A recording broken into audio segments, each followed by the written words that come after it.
On the morning of the 10th of October 1918, the RMS Leinster left the pier behind me here in Dunleary, bound for Holyhead. The seas were rough and the wind got up just as it left port, but the conditions were the least of the dangers for the 770 passengers and crew on board the vessel that day.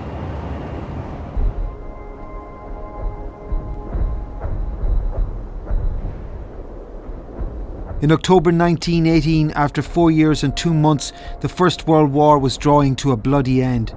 The Allies had breached the German defences on the Western Front and the German army was in full-scale retreat. It was only a matter of time before the war would end, but the Germans were determined to fight on to get the best possible terms. That included the policy of unrestricted submarine warfare, which included all Allied vessels, even merchant ships.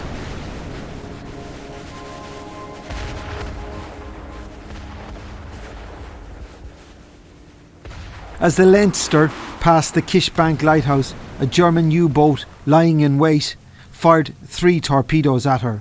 More than 550 people were killed that day. It was the worst ever loss of life on the Irish Sea. My grandaunt, Sophia Violet Barrett, tragically was lost on the Leinster.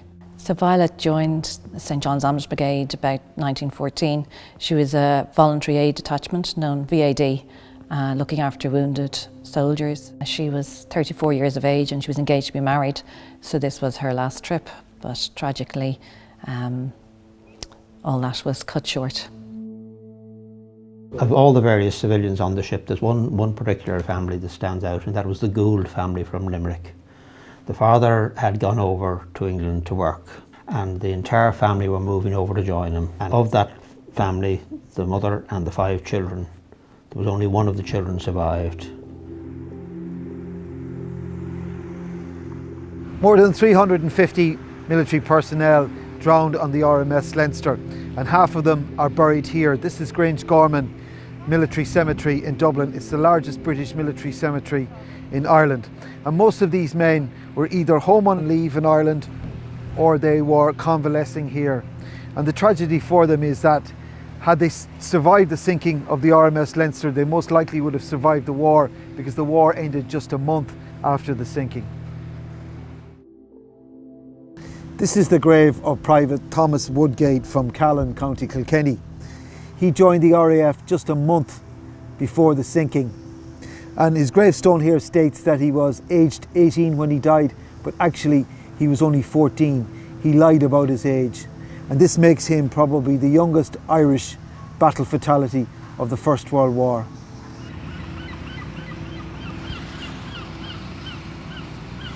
Several families also drowned on the RMS Leinster. This memorial here is to the Campbell family. George Campbell, a Royal Navy officer, Eileen Campbell, his wife, and their only child, their 4-year-old daughter, all perished in the disaster.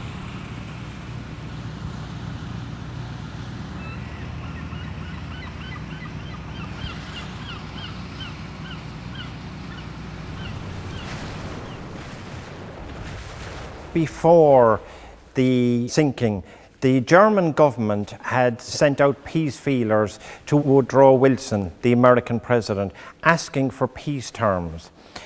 In the aftermath of the sinking, Wilson replied to the Germans in pretty harsh terms, saying that, among other things, that while they were asking for peace, they were torpedoing merchant ships and killing civilians. We often hear that the war ended on the 11th hour of the 11th day of the 11th month. Amazingly, the Leinster was sunk on the 10th hour of the 10th day of the 10th month.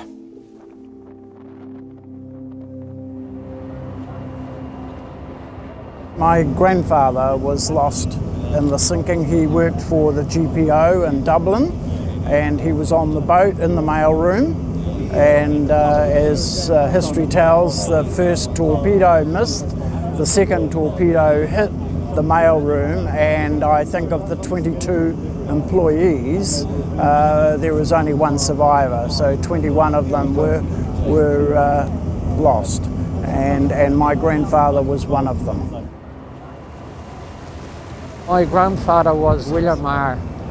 He dived in about 13 times to save other people, to get them onto the raft. And with the result, he became known as the hero of the Leinster. The sinking of the RMS Leinster was not only a tragedy for Ireland, it was in many ways a tragedy for the world.